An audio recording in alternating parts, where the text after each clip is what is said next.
If you're thinking about putting your home up for sale, why not save some money and market it yourself? Well, beware. Our KC Live home and real estate expert Elizabeth Sadie is here to explain why tackling this big project on your own can waste precious time and even put your own safety at risk. Welcome back to the show. Thanks for having me, Michelle. Okay, why could that be potential safety risk? Yes, okay, and I don't want to freak anyone out, but it is something to consider in this business. It's something as an agent you always have, in mind. When you're selling your house yourself, think about who's going to let that stranger into your home. And they're strangers. I mean, it's somebody that you have a phone number for them, maybe if they called, they knock on the door and want to see the house, who's going to show it to them? Are your kids going to be there while a stranger's walking through your home?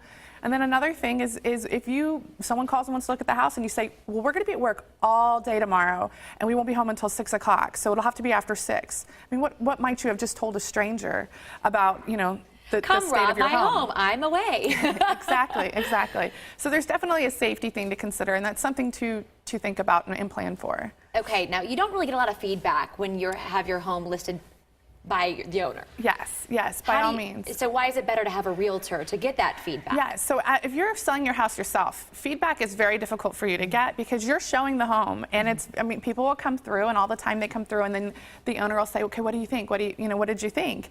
And that person's, it's kind of like insulting someone's decorating taste to their face. That is very hard to do, to say, well, I really don't like the wood you chose in the kitchen.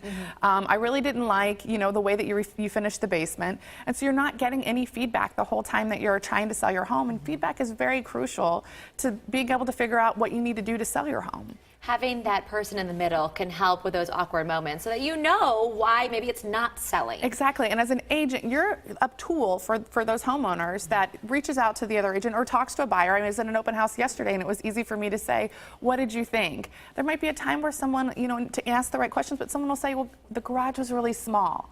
And my response to that would be, oh, did you see the shed out back? Did you notice that you could keep all your lawn, equipment out back, that kind of helps with the garage? Or some might say, gosh, we really liked it, but that deep red in the dining room is good. And in the entryway, those tall ceilings, I don't want to have to deal with painting it.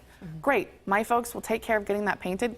Would that make the house work for you? There's times where you can kind of facilitate that. Michelle, it's not always negative feedback.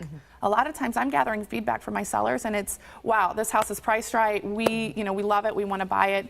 And I might have 3 or 4 people saying that to me. So I'm gathering that feedback to let my folks know when they get an offer, we don't need to come off our price a whole lot. We are priced right. We are in the right place. And we can hold, tight to our list price. Let's talk about the price.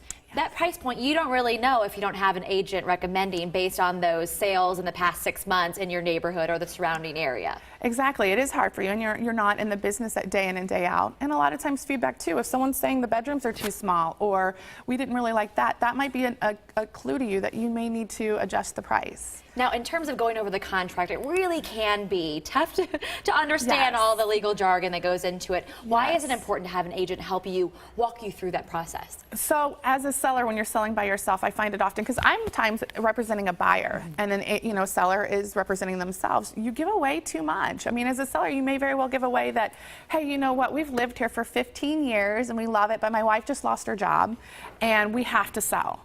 Well, you've just told the other team, the other person in the negotiations, that you're kind of desperate, and so maybe they can negotiate, off the price. Or you might very well agree to unfavorable terms because you're so scared. I see a lot of times where you don't know how real estate necessarily works, and so you're so scared that buyer might walk away, that here all of a sudden you're agreeing to things that put you in a really bad place as a seller or adds a lot of stress to you.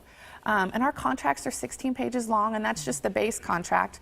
It's filled with loopholes and all kinds of things that can really, where a buyer can very well cancel out on a contract right before closing if you don't know what you're doing. There's timelines and there's a lot of little details that it's always good to have someone helping with. And again, avoiding the stress. It's all about avoiding the stress. It's a big deal. Well, thank you so much, Elizabeth. We appreciate your advice. No problem.